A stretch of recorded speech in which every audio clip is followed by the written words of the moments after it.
స్వతంత్ర TV daily news and analysis live షోకి స్వాగతం. నేను మీ లక్ష్మీ హారిక. దేశ రాజకీయాల రణరంగానికి నేడే అసలైన వేదిక సిద్ధమైంది. ఢిల్లీ వేదికగా పార్లమెంటు వర్షాకాల సమావేశాలు నేటి నుంచి అట్టహాసంగా ప్రారంభం కాబోతున్నాయి. ఒకవైపు దేశవ్యాప్తంగా సంచలనం సృష్టించిన నీట్ పేపర్ లీక్ కుంభకోణం, అయోధ్య వివాదాలతో కేంద్ర ప్రభుత్వాన్ని ఉక్కిరిబిక్కిరి చేయడానికి ఇండియా కూటమి వ్యూహాలు రచిస్తుంటే, మరోవైపు మారిన సంఖ్యాబలంతో విపక్షాల అస్త్రాలను తిప్పికొడుతూ కీలక బిల్లులను ఆమోదింపచేసుకోవాలని ఎన్డీఏ పట్టుదలతో ఉంది. అంతేకాదు మోదీ మార్క్ సర్ప్రైజ్ బిల్లులు కూడా ఈసారి సభ ముందుకు రాబోతున్నాయా అనే ఉత్కంఠ రాజకీయ వర్గాల్లో నెలకొంది. మరి ఈ 19 రోజుల పార్లమెంట్ పర్వంలో దేశ రాజకీయాలు ఏ మలుపు తిరగబోతున్నాయి? సభ సజావుగా సాగుతుందా లేక వాయిదాల పర్వానికే పరిమితమవుతోందా? ఈ అంశాలపై సమగ్రమైన విశ్లేషణను అందించడానికి ఈ రోజు మనతో పాటు ఉన్నారు సీనియర్ పొలిటికల్ ఎనాలిసిస్ట్ శ్రీ ఎం కోటేశ్వరరావు గారు. సార్ నమస్తే అండి, welcome to the show sir. నమస్తే సార్ కోటేశ్వరరావు గారు. సో తాజా రాజకీయ పరిణామాల గురించి కోటేశ్వరరావు గారితో చర్చించే ముందు ఈ రోజు మీడియాలో వచ్చిన టాప్ హెడ్లైన్స్ చూద్దాం. సో ముందుగా మనం చూసుకున్నట్లయితే ది పైనీర్ పేపర్లో వచ్చేసి Sindhu's historic Trump clinches made in Japan open title. So I'm happy that I am on the positive side and I think this is give me a lot of confidence. Sindhu ila chepparu. So next, Parliament braces for stormy monsoon session. Crucial bills likely to be taken up. Opposition in a combative mode to corner God. So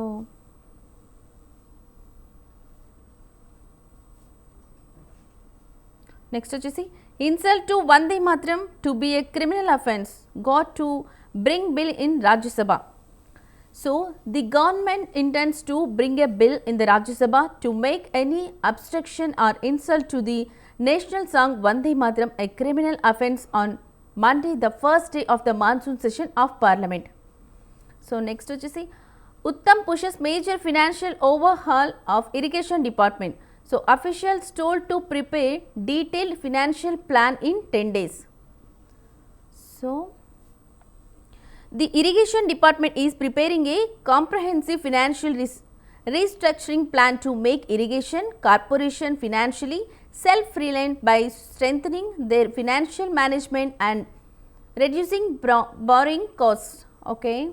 So next వచ్చేసి another headlines చూసినట్లయితే Bandi arrest diversion of finance commission funds, urges union minister to conduct an inquiry to ascertain facts.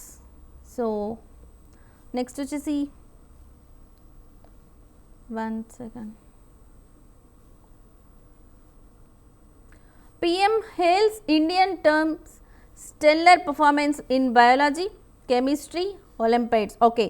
Prime Minister Narendra Modi on Sunday hailed the laurels owned by the Indian team members in the biology and chemistry Olympiads and said Indians youth continue to make a mark globally. Okay, Narendra Modi said like this. Step up grassroots outreach, don't visit Gandhi Bhavan.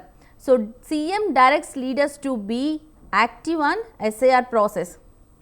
So Telangana Chief Minister Revanth Reddy on Sunday directed ministers in charge to oversee the ongoing SIR of electoral rules and warned Congress leaders against remaining inactive during the exercise. So next మనం చూస్తున్నట్లయితే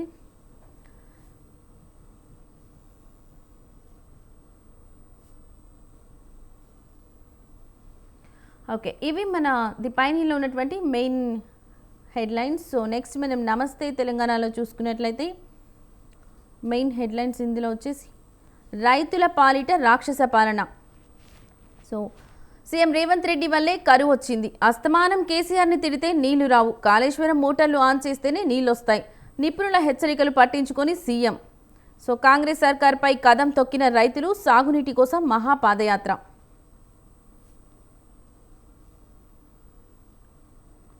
so మహానగరానికి తాగునీటి గండం, సర్కార్ తీరుతో ముంచుకొస్తున్న ముప్పు, ఎండిపోతున్న Yellampalli, అడుగంటిన Annapurna, ఎడారిని తలపిస్తున్న LMD. So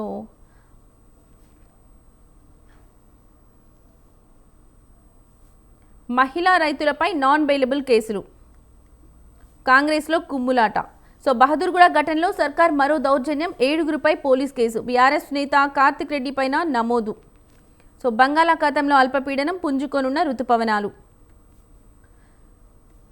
so ఇవి వచ్చేసి మనకు నమస్తే తెలంగాణలో ఉన్నటువంటి మెయిన్ హెడ్లైన్స్. ప్రాజెక్ట్లో నీళ్లు లేవు, తాగునీటికి తిప్పలు తప్పవు. ఓకే, సో మనం నెక్స్ట్ దిశ పేపర్కి వెళ్ళిపోదాం. దిశలో ఉన్నటువంటి మెయిన్ హెడ్లైన్స్ వచ్చేసి ప్రజలు రోడ్లపై, బైకులు ఫుట్పాత్లపై. ఓకే, దేశంలో పెరుగుతున్న ప్రమాదాలు, సుప్రీంకోర్టు విజ్ఞప్తి చేసిన మారమ, పాదాచారులకు ఫుట్పాత్పై నడిచే హక్కు లేదా. So next Japan open title విజేత పివి సింధు. నెక్స్ట్ సమస్యల సాగదీత, విభజన సమస్యలకు నేటికి పరిష్కారం చూపని కేంద్రం. సో గాంధీ భవన్కు రావద్దు, ఆగస్టు 3 వరకు నేతలంతా క్షేత్రస్థాయిలోనే ఉండాలి. సో హైదరాబాద్ చుట్టూ తిరుగుతామంటే కుదరదు, ఇన్ఛార్జ్ ఎంపీలు సరిగ్గా పనిచేయకపోతే కఠినంగా వ్యవహరిస్తాం. ఎస్ఐఆర్పై జూమ్ మీటింగ్లో సీఎం రేవంత్ రెడ్డి చెప్పిన మాటలు ఇవి. సో ఇండియా కూటమి వాకౌట్, టీఎంసీ రెబల్ ఎంపీల హాజరుతో అఖిలపక్షం నుంచి బయటకు. సో నేటి నుంచి పార్లమెంట్ సమావేశాలు, ఒకేసారి 3 నెలల రేషన్ బియ్యం. ఓకే, నెక్స్ట్ మనం ఇవి దిశలో ఉన్నటువంటి మెయిన్ హెడ్లైన్స్. వెలుగులో చూసినట్లయితే నేటి నుంచి పార్లమెంట్ సమావేశాలు, ఆగస్టు 13 వరకు 25 రోజుల పాటు నిర్వహణ.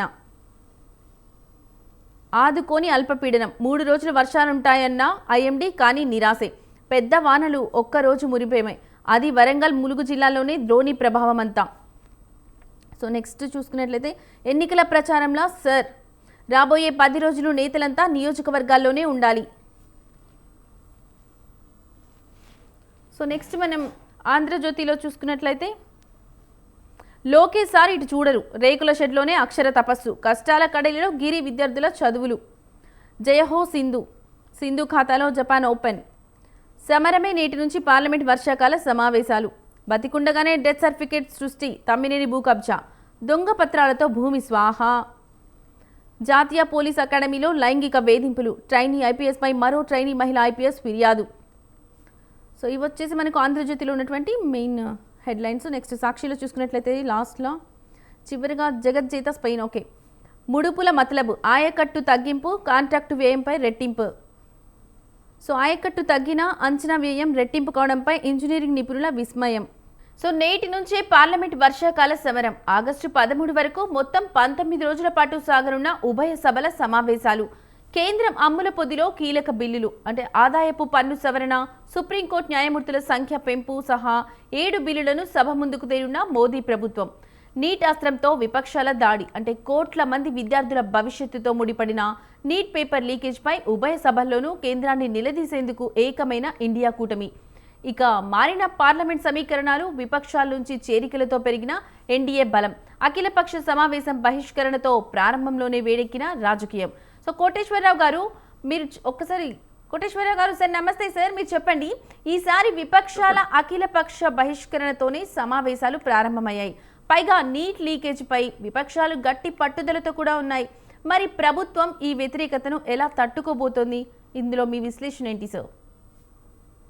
మన తెలుగు ప్రాంతాల్లో ఒక సామెత ఉన్నది, ఏమిటి అంటే కాపురం చేసే కాళ్ళగోళ్ళ దగ్గరే తెలుస్తుంది అనేటువంటిది పెద్దలు చెప్పారు కదా.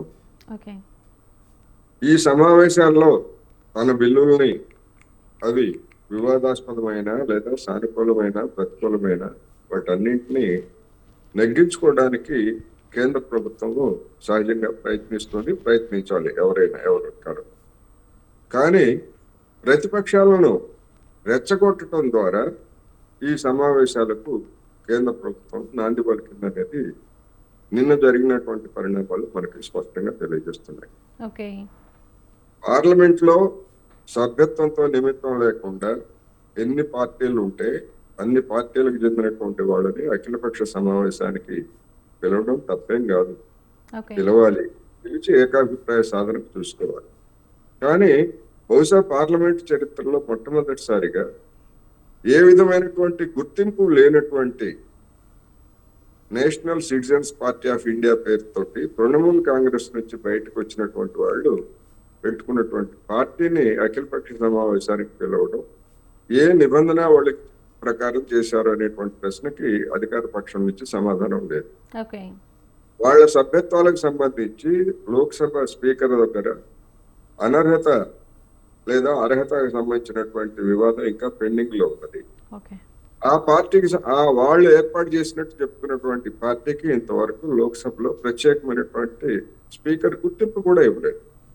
అటువంటి పార్టీని పిలవడం ద్వారా బీజేపీ లేదా కేంద్ర ప్రభుత్వము ఏ విధమైనటువంటి సంకేతాలను ఇస్తున్నది అంటే వివాదాస్పదం చేయడం, ఆ నెపాన్ని ప్రతిపక్షాల మీద నెట్టడం, తద్వారా తాను లబ్ధి పొందాలనేటువంటి ఒక దుష్టాలోచన తప్ప మరొకటి కనపట్లేదు.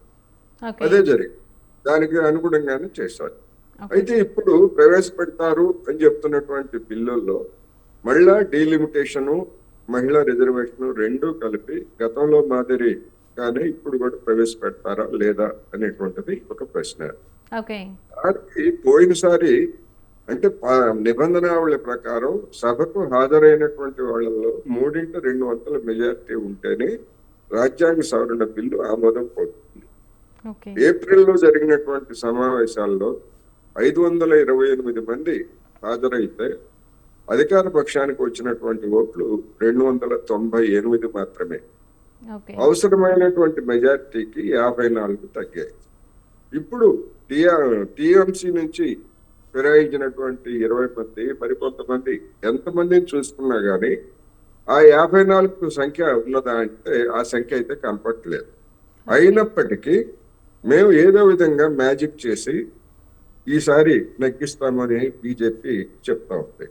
అంటే ఇది ప్రజాస్వామ్యబద్ధమైనటువంటి చర్య, లేకపోతే ప్రలోభాలు, బెదిరింపులతోటి ఇతర పార్టీల నుంచి అంటే కొంతమందిని ఇతర పార్టీలకు చెందినటువంటి వాళ్ళు గైర్హాజరయ్యే చేయడం, లేదా విప్పులను ధిక్కరించి బిల్లుకు అనుకూలంగా ఓటు చేయించేటువంటి ఒక అప్రజాస్వామికమైనటువంటి చర్యలకు బీజేపీ పాల్పడేందుకు సిద్ధంగా ఉన్నది వచ్చినటువంటి సమాచారం. అందుకని ఈ సమావేశాలు ఖచ్చితంగా ఇప్పుడు ధర్మేంద్ర ప్రధాన విషయం కావచ్చు, లేదా E20 పెట్రోల్ కు సంబంధించి కావచ్చు, లేకపోతే ఇతర అనేక అంశాలు, ముఖ్యంగా అన్నిటికి మించి బీజేపీ ప్రధాన ఎజెండా తోటి ముందుకు తెచ్చినటువంటి రామాలయం, ఆ రామాలయంలో జరిగినటువంటి చోరీ, దాని మీద కేంద్ర ప్రభుత్వ పెద్దలుగా ఉన్నటువంటి నరేంద్ర మోడీ గారు, అమిత్ షా గారి మౌనాలు, ఇటువంటివన్నీ కూడా ఈ సమావేశాల్లో పెద్ద ఎత్తున చర్చకు వచ్చేటువంటి అవకాశం ఉంది. అందుకని సమావేశాలు అక్టోబర్ 13 వరకు 19 రోజులు నిర్వహించాలని చెప్పినప్పటికీ ఈ 19 రోజుల్లో ఎన్ని రోజులు చర్చలు జరుగుతాయి, ఎన్ని రోజులు రచ్చలు జరుగుతాయి అనేది మనం చూడాల్సి ఉంది. ఓకే సార్, కోటేశ్వరరావు గారు, మనం చూసుకున్నట్లయితే దేశవ్యాప్తంగా సంచలనం సృష్టించిన నీట్ పేపర్ లీక్ కుంభకోణంపై విపక్షాలు తీవ్ర స్థాయిలో కేంద్రాన్ని ముట్టడించడానికి సిద్ధమయ్యాయి. సో ఈ అంశంపై ప్రభుత్వం రక్షణ ధోరణిలోకి వెళ్తుందా, లేక దీనిని తిప్పికొట్టే వ్యూహం అధికార పక్షం వద్ద ఉందంటారా? ఇప్పటికే మొత్తం గుడ్డిగా ఏమైనా కానీ మా ధర్మేంద్ర ప్రధాన్ని మేము రక్షించుకుంటాము, విద్యార్థుల జీవితాలు ఏమైనా లేదా తల్లిదండ్రుల ఆందోళన ఎన్నున్నా కానీ మాకేం పట్టదు అనేటువంటి సంకేతాన్ని వాళ్ళు ఇచ్చారు. ఈ సమస్య మీదనే సోనం వాంగ్చుక్ చేపట్టినటువంటి నిరోధక నిరాహార దీక్షని కేంద్ర ప్రభుత్వం భగ్నం చేసింది. ఈ రోజు సిజేపీ పార్లమెంట్ కు పిలిపించింది. దానికి అనుమతి లేదు అంటూ మొత్తం ఢిల్లీ అంతటా కూడా నిషేధాజ్ఞలు పెట్టారు. మరి దాన్ని ఉల్లంఘించి ఈ రోజు జరిగేటువంటి ప్రదర్శనకి అనేక పార్టీలు, అనేక విద్యార్థి యువజన సంఘాలు కూడా మద్దతు తెలిపాయి. మరి ఈ రోజు ఏదైనా అవాంఛనీయ పరిణామాలు జరిగేట్లయితే దానికి బాధ్యత కూడా కేంద్ర ప్రభుత్వమే. ఎందుకంటే ఢిల్లీ పోలీసు యంత్రాంగం కేంద్ర ప్రభుత్వ అధీనంలోనే ఉంటుంది కనుక అటువంటి శాంతియుతమైనటువంటి నిరసన ప్రదర్శనని అనుమతించడం ప్రజాస్వామిక లక్షణం. ఆ పని చేస్తుందా లేదా అనేటువంటిది ఒక ప్రధానమైనటువంటి చర్చ. ఇంతవరకు ప్రధానమంత్రి గారు ఈ పేపర్ లీకేజ్ గురించి, ఎందుకంటే ఛాయ్ పే చర్చ అనో లేకపోతే పరీక్షల గురించి ఆయన అనేక సందర్భాల్లో షో చేశారు. కానీ మరి లక్షలాది మంది విద్యార్థులు ఎఫెక్ట్ అయినటువంటి దీని గురించి మాత్రం ఎందుకని ఆయన మౌనం దాలుస్తున్నారు అనేటువంటిది పెద్ద ప్రశ్న. ఓకే, సో కోటేశ్వరరావు గారు, మనం చూసుకున్నట్లయితే రాబోయే 5 రాష్ట్రాల అసెంబ్లీ ఎన్నికల నేపథ్యంలో ఈ వర్షాకాల సమావేశాలు జరగబోతున్నాయి. సో ఈ సమావేశాల్లో 2 పక్షాల ప్రసంగాలు ఆయా రాష్ట్రాల ఓటర్లను ఆకర్షించడానికి ఎలా ఉపయోగపడబోతున్నాయి అనుకోవచ్చు? ఖచ్చితంగా 5 రాష్ట్రాల అసెంబ్లీ ఎన్నికల్లో గుజరాత్, ఉత్తరప్రదేశ్ అనేటువంటివి బీజేపీకి చాలా ముఖ్యమైనటువంటి రాష్ట్రాలు. సరే, పంజాబ్ కూడా ఈసారి పంజాబ్ లో కూడా బాగా వేయాలని అది చూస్తా ఉంది.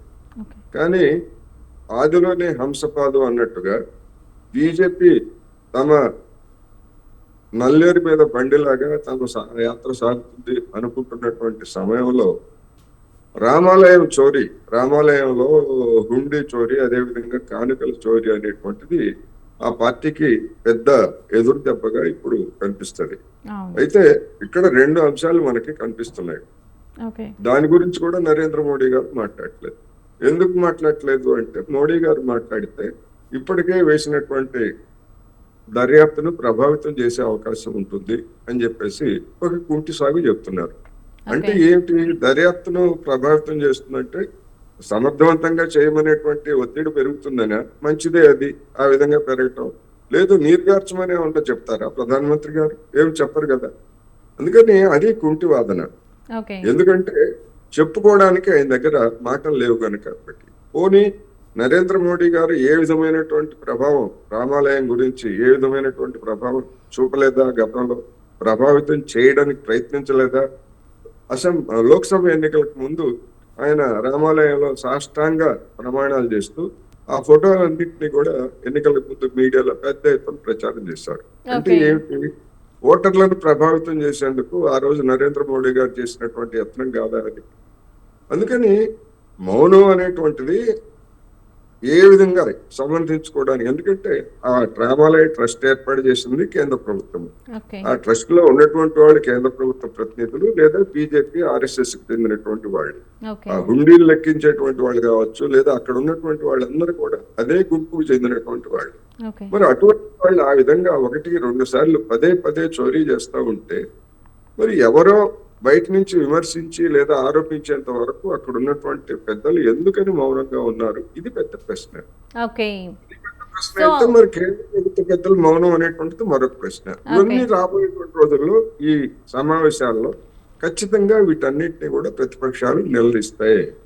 గతంలో రాముడిని రక్షించాము బీజేపీ అని చెప్పింది బీజేపీ అయితే, ఇప్పుడు రాముడికి వచ్చినటువంటి కానుకల్ని హుండీలని రక్షించేందుకు ప్రతిపక్షాలు నడుం కట్టుకున్నట్టుగా ఇప్పుడు ఈ సమావేశాల్లో మనకి కనిపించబోతుంది. ఓకే సార్, మనం కోటేశ్వరరావు గారు అదే విధంగా మనం సెకండ్ టాపిక్ చూసుకున్నట్లయితే, గతంలో ఆర్టికల్ 370 రద్దు, నోట్ల రద్దు లేదా మహిళా రిజర్వేషన్ బిల్లు వంటి కీలక నిర్ణయాలను మోదీ ప్రభుత్వం ముందస్తు అజెండా లేకుండానే పార్లమెంట్లో ప్రవేశపెట్టి ఆమోదింపజేసుకుంది. సో ఈసారి కూడా విపక్ష కూటమిలో వచ్చిన చీలికలు, మారిన పార్లమెంటరీ సమీకరణాల నేపథ్యంలో ప్రభుత్వం తన అమ్ముల పొదిలోని సర్ప్రైజ్ అస్త్రాలను సిద్ధం చేసుకునే రాజకీయాలు నడుపుతోందని చెప్పొచ్చు. సో మహిళా రిజర్వేషన్ల అమలుకు కీలకమైన నియోజకవర్గాల పునర్విభజన బిల్లు గతంలో వేగిపోయింది. సో ఇప్పుడు విపక్షాల నుండి మారిన సమీకరణాలతో పెరిగిన బలాన్ని నిరూపించుకోవడానికి ప్రభుత్వం ఈ బిల్లును అకస్మాత్తుగా తెరపైకి తెచ్చే అవకాశం ఏమైనా ఉందంటారా? దేశ రక్షణకు సంబంధించినటువంటి అంశాలు ఏవి కూడా పార్లమెంట్ లో ప్రవేశపెట్టరు.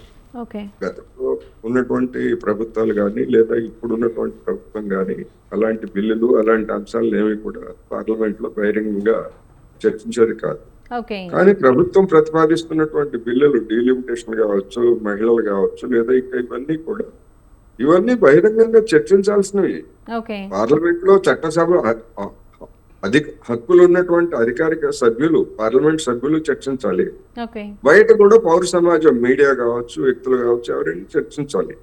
అటువంటి వాటిని కూడా పార్లమెంట్ లో బిల్లు పెట్టేంత వరకు లేదా పెట్టిన తర్వాత కూడా ఆ బిల్లులో ఏముందో తెలియకుండా పెట్టేట్లయితే అంటే బుల్డోజ్ చేసేటువంటి ఒక అన్డెమోక్రటిక్ ప్రాసెస్ అనేటువంటిది మనకి తెలుస్తా ఉంది. మీరు ప్రస్తావించినటువంటి ఆర్టికల్ 370 గురించి ఉదయం 9 గంటలకు ప్రధానమంత్రి గారి ఇంట్లో సమావేశం అవుతారు. 11 గంటలకి బిల్లును తీసుకొస్తారు. 1 గంట కల్లా దీన్ని ఆమోదించేసినట్టు ప్రకటించేశారు. ఎంత నాటకీయంగా చేశారు. మరి అటువంటి నాటకీయతనే మహిళా రిజర్వేషన్ బిల్లుకు సంబంధించి చేశారు. మరి ఎందుకని అటువంటి నాటకీయ పరిణామాలకు పాల్పడలేదు, ఎందుకు చిత్తశుద్ధి లేదు అనేటువంటిది పెద్ద ప్రశ్న. అందుకని ఈ విధమైనటువంటి జిమ్మిక్కులతోటి పార్లమెంట్ ని, ప్రజాస్వామ్యాన్ని, చర్చను అపహాస్యం చేసే విధంగా గనక ఏ ప్రభుత్వం చేసినా ఓకే. దానికి ఇవాళ కాకపోతే రేపైనా ఏదో ఒక రూపంలో ప్రజా ప్రతిఘటన అనేటువంటిది తలెత్తేటువంటి అవకాశం ఉంది. అందుకని ఎన్నికల్లో లబ్ధి పొందేందుకు ఇలాంటి చౌకబారు ఎత్తుగడలతోటి గతంలో కాంగ్రెస్ ప్రభుత్వం అనుసరించినా, ఇప్పుడు బీజేపీ ప్రభుత్వం అనుసరించినా కానీ అది ఏమాత్రం సమర్థనీయం కాదని మాత్రం మనం చెప్పుకోవాలి. ఓకే కోటేశ్వరరావు గారు, మరి వన్ నేషన్ వన్ ఎలక్షన్, మరి దీని గురించి మీ విశ్లేషణ ఏమనుకోవచ్చు? వన్ నేషన్ వన్ ఎలక్షన్ ఇది కూడా ఎందుకంటే డీలిమిటేషన్ మీదనే పీఠముడి పడేది. ఓకే. డీలిమిటేషన్ కి సంబంధించి దాని మీదనే ఏకాభిప్రాయం లేనప్పుడు okay. One nation one election ఎట్లా చేస్తారు? దానికి కూడా మళ్ళీ రాజ్యాంగ సవరణ చేయాలి కదా.